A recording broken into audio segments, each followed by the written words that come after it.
Hi, I'm Larry TABB, founder and CEO of TABB Group, and I'm here with Tim Mahoney, President and CEO of BIDS Trading. And BIDS now is going to have an official launch to the buy side, and we'll talk with Tim a little bit about that. But before we get into that, Tim, we were talking a little earlier. You just had finished a record quarter for BIDS, and this is on the heels of another record quarter, last quarter of 2009. Especially in an era of fairly challenging liquidity.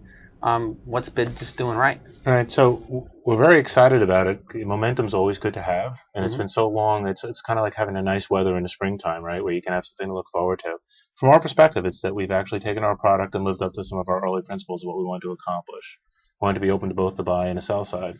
And over the last 6 months, we've been able to roll out a product to the buy side. It's really interesting that you can say you want to be open to both, but you come to some unique challenges. And so the first thing we had to do was to deal with connectivity. Right. Relatively simple for the sell side, straight fixed connectivity. But the way the buy side uses crossing networks is fairly unique. They like to be able to push in uncommitted orders. And each one of us will have a slightly different type of that. But in the end of the day, you have to build software that interfaces with all the order management systems and execution management systems and to have actually database access. So you can actually have the uncommitted orders from a buy-side blotter showing up in your system. So just having the buy-side uncommitted order showing up, that's great, but to a certain extent, you can't necessarily get them to equally offset against sell-side orders because a lot of the times the sell-side orders are coming in 200 and 300 shares, aren't you? Don't you have to do something different on the sell side too? Yeah. And that was our second challenge, is that clearly our investor base, large broker-dealers, wanted to create a venue where they and their clients can interact. So as we did that, we realized the challenge would be that they do come in through algorithms. Most of the algorithms are small orders. But as they looked at our market structure and we talked about it, they realized that the idea behind a buy side is brilliant, is that you have your uncommitted orders able to interact. So if you think about a typical sell side liquidity seeking algorithm, while more complex at its simplest form, you're taking a piece and scattering into multiple locations and holding back a reserve, then reallocating. Well, that reserve, for the most part, had been sitting not being worked on at all. And so our investor base looked at it and said, well, we're going to take that reserve portion, we're going to drop it in BIDS as a conditional order, uncommitted. And in fact, what we're now going to be able to do is have our uncommitted large blocks interacting with the buy-side uncommitted large blocks, creating a really unique liquidity pool for that interaction. Interesting. So now all of a sudden you've got really size working on both sides of the market to be able to match up. Interesting.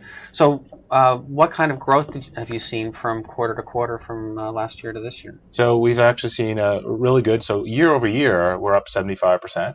That's great. Yeah, so we're up 10% to quarter over quarter. But for us, it's the story of having finally rolled out that buy-side product. And the other thing I think that's helping us is a return to normalcy is the way I think about it. What attracted me to BIDS in the very first place when I came here was the sponsored model. Having spent 30 years on the buy side, I really appreciated the dilemma, the conflict inherent in wanting to use direct market access. Because if you're a buy-side trader, it's where you add value. Right.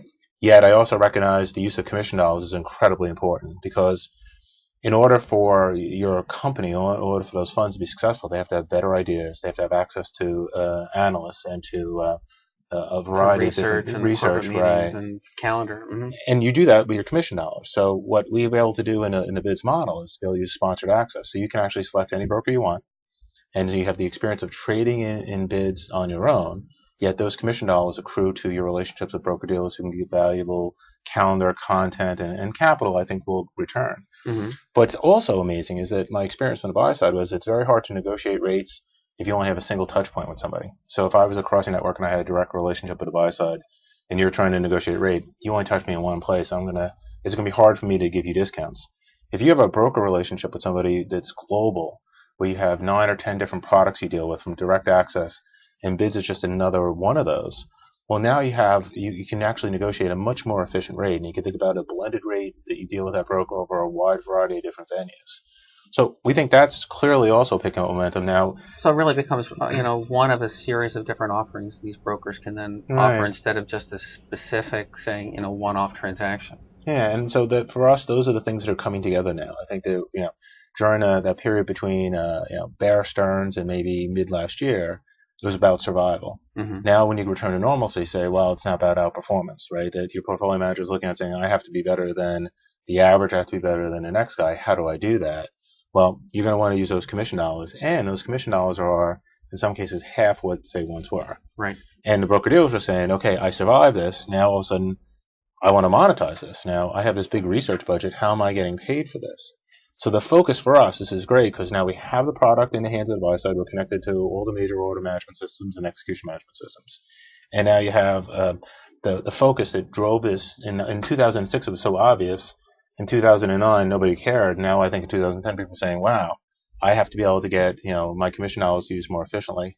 I want to be able to trade blocks again because I have conviction. Mm-hmm. So we're seeing a little bit of renaissance and growth in what's happening in the block trading area. I think from our research, we're also seeing that as well. I think the people, volatility is down. There is more commitment to a specific price. We're not seeing 5 and 10% swings in a day, and people do want to trade blocks. And I think, to a certain extent, I think you're right that the people will want different venues to electronically match these blocks, other than, just trying to, use their sales trader. Absolutely. So I guess the next question is, where are you headed from here? How do you ramp it up and take it to the next level? Right. So how do you have another record quarter this quarter? Yeah. That's the problem with record quarters. Yeah, I know they always come back. Yeah. Yeah. So what's really exciting too is that you feel like you have a path now. From our perspective, is that you set priorities and you set goals, and so we wanted to get 100 users on board. So we're now the celebration we're having tomorrow on BIDS Day is really about, do we hit 100? And in fact, from the time we said we had 100 to now, we've added another 50. So we're really at 150 users. Mm-hmm. But I clearly recognize, to be successful, my competitors probably have 500 or 600 people using their system. So it's about execution now for the rest of this year. It's to take that 150 users and expand that to 300 to 500. It's to and get more of that uncommitted order flow. Yeah, and to broaden that liquidity, and it's to work with more of the brokers to continue to work on fine tuning the way their algorithms can interact with liquidity in our system. So we clearly believe we have the strategy right, and the challenge now is to get the execution right. And the execution is just hard work, right? Mm-hmm. It's day in and day out. There's no real secret to it. It's first quarter this year we had 100 client visits. So that's how you build your business. You go out and you sit and you talk to a client, you listen to them, and you can sort of make iterative changes to what you're doing to make it really work their while. But if the macro environment continues to move the way it works, we're very optimistic that we've created the right model. And now it's just about pushing it out. So for us, the rest of this year is U.S. cash equities. It's taking it from 140 to 400 to 500 users. It's expanding the type of person using the system to get it more broad-based. It's always easy to start with the bigger accounts first because they're generally physically closer to New York anyway, and you work your way out. Mm-hmm.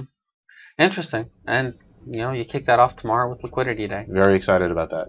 Excellent. With that, I think we'll bring it to a close. I want to thank Tim Mahoney, President and CEO of BIDS Trading. For me, Larry TABB, Founder and CEO of TABB Group. Thanks for joining us.